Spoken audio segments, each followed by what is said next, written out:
You guys in the comments had to say you liked the black voice, didn't you? Yeah, boy. You see what y'all did? Hey, don't blame them. Blame yourself. Trying to get rid of me through the power of prayer. Bitch, I ain't no demon. I'm you. Sometimes I wonder. Oh, it's like that now? Okay, then give me the screen. Hey, what you doing? All right, if you were using the thumbnail, you know what's up. We were talking about the Dullahan Waifu. Just imagine all the things you could do with that head. Black voice. Hell, just imagine black voice. You have 5 seconds to give me back my screen. What you gonna do? What you gonna do? You ain't gonna do shit. You looking a little sus, and your internet browser history is 1 click away. I dare you try to take me back to church. I will show all of YouTube your browser history. You wouldn't do that. Hell to the yes, I would. Come on, man, try me. Test the gangster inside. You know what? You know what? Press it. They won't judge me, they can go ahead. Their browser history probably just as bad. I'll do it. Do it then, you little bitch. I'll say no balls. You never test the gangster inside. You ain't about to do nothing. You don't want to sit in the gangster and give me back my screen. Never.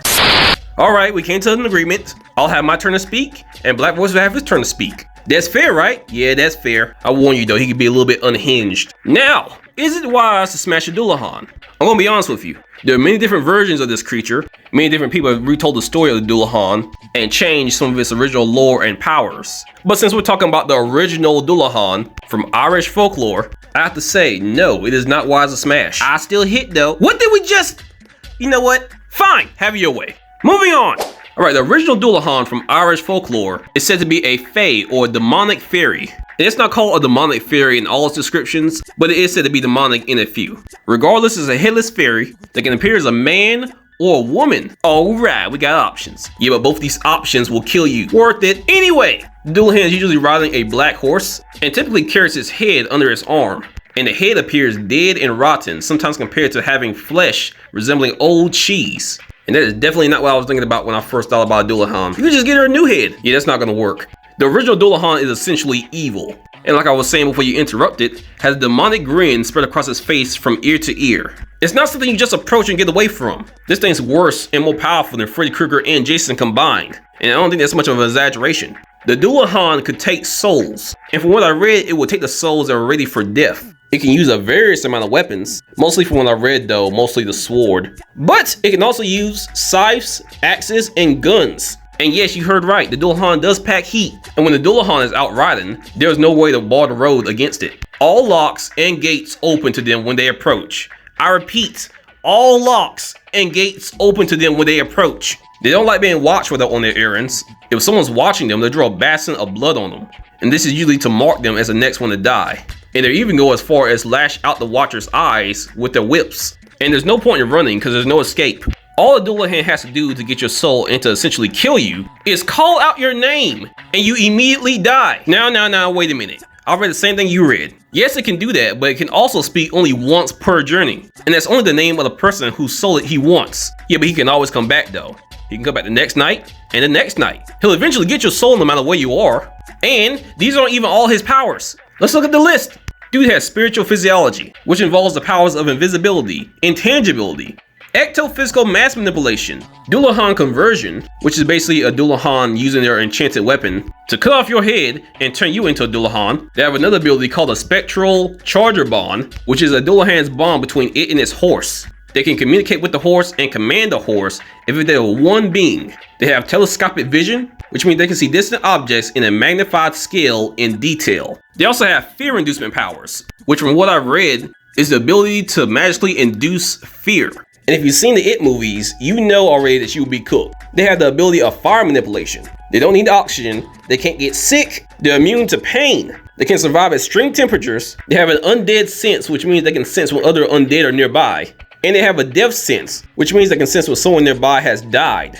This creature, the original Dullahan, is an absolute unit. And after reading all this, I had to take a step back because I had to figure out why this guy was so powerful. And apparently, besides being an omen of death, similar to the Banshee or the Grim Reaper, the original Irish folklore Dullahan was said to be the embodiment of a Celtic god called Crom Dubh, also known as Black Chrome. Oh, okay. Oh, you like that? Yeah. That's great. He wasn't black. Man, we never get the good monsters. God damn it. Again, he was a Celtic god, also known as a god of fertility. And I'll basically just sum up what he was like in like a couple words. He liked firstborn sacrifices. Oh yeah, he ain't black. Right? Ain't no black god fucking with no kids. Hell, ain't no black man fucking with them kids. right? Sing with me now. We don't fuck with them kids. We don't fuck with them kids. Now, from what I've read, the Dullahan came into existence when Christianity took a hold of Ireland. And Crom Dubh, by the way, he has many names, I'm just gonna call him Crom Dubh for now, fell out of favor. So yeah, the original Dullahan is basically the embodiment of a Celtic god. Overpowered as hell, with a rotten head, and a multitude of abilities. And I may have mentioned this before, but he is undead. True, very true. But there are different versions of the Dullahan, which are just basically retellings of this creature. And just to summarize this book, the book was called The Good Woman. In this book, a peasant named Larry Dodd encounters a cloaked female who turns out to be a Dullahan. And he finds out she's a Dullahan when he tries to kiss her, and realizes when her cloak is removed that she has no head. The story basically ends with Larry Dodd saying, "But this I know, that a woman without a head may well be called a good woman because she has no tongue." And low key, I vibe with that. There's a pro that I didn't even think of till I read this. A Dullahan cannot talk unless they have their head, but context. Also read in the mythical bestiary that Dullahans are either alone or in groups of 5s. They often mate for life, which probably means once you smash, you're not getting away. And Dullahans can even have kids, at least according to this bestiary. But when the kids become of age, their heads do fall off, and the skin of their head burns away, leaving only their skull. Or in my words, you're gonna have ugly children. Unless they embrace that shit like the Ghost Rider or some shit like that. Just give them a low-riding motorcycle for Christmas. They'll get some cool points with the ladies. Hell yeah, bitches love low riders. So, even though it's very dangerous, you can technically smash a Dullahan. But if we're talking about the ones from Irish folklore, they probably would just kill you and take your soul. In this context, it all depends on who writes the story. Then again, a pro could possibly be them just turning you into another Dullahan, in which case maybe then death would be less imminent for you. Again, it all just really depends on the context of the story.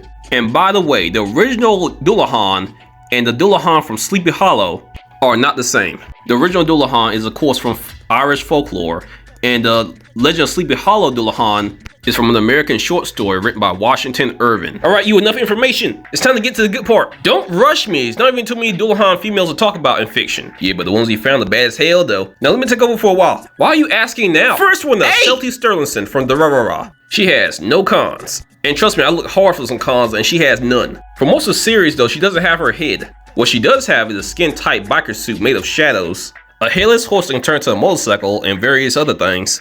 And she has a fiance, who's an underground doctor and a plastic surgeon at the age of around 25. Low-key girls doing better than most women with heads. She has shadow manipulation powers, above average strength, and an inhuman healing capacity.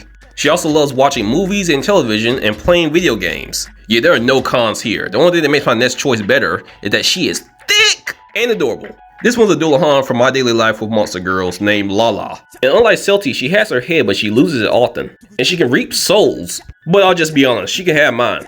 The girl's body is literally stated in her profile to be a curvaceous figure with pear-like hips.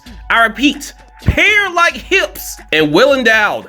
Like bro, I'm sorry, but I'm not sorry. If a woman with no head comes through my door with pear-like hips and a scythe talking about some I'm gonna take your soul, I'm just gonna be like, okay, when we leaving? You just can't come to the door all caked up and expect me to express fear. And best believe I'm gonna try to get that head. Whiffle, okay, black man. Okay, come on now, chill. No, I don't care. Her hips are pear-shaped. Oh my god. Pear-shaped, and I need some fruit in my diet. You know we're getting a little bit heavy set. I need that fruit. The doctor says I need it. Just stay on topic. Does she have any cons? Does this look a con to you? Well, no, of course not. Exactly. Listen here, viewer. The original Dullahan may be scary as hell, but if he's a she and she looks like this, then maybe it's just time for you to go. Just let go and let God. Don't you mean let Satan? The original Dullahan is still evil. And I hear your argument, but counter argument, titties. Titties aren't worth her soul. Maybe not. But, like we said before, there are different versions of the Dullahan. They can turn you into a Dullahan, and you can possibly reproduce with them. Yes, but your kids will be ugly and have their heads falling off. Man, f them kids. Most of our viewers would just want to smash once and then get out. But Dullahans make for life and you can't leave. She can literally find you anywhere and no lock can stop her. Man, that just means when you smash the first time, you did a good job. But I say let the viewers decide. If a man feels like those tickle biggies are worth giving up his soul for, then I say good for him. So tell us what you think in the comments, viewer. It's not an us. There's no us. It's just me. I'm one person. You're just a voice in my head. Yeah, you keep telling yourself that, buddy. What? Tell us what you think in the comments. And you guys have a great day. Bye. Hey, wait a minute. Hold up. I ain't done.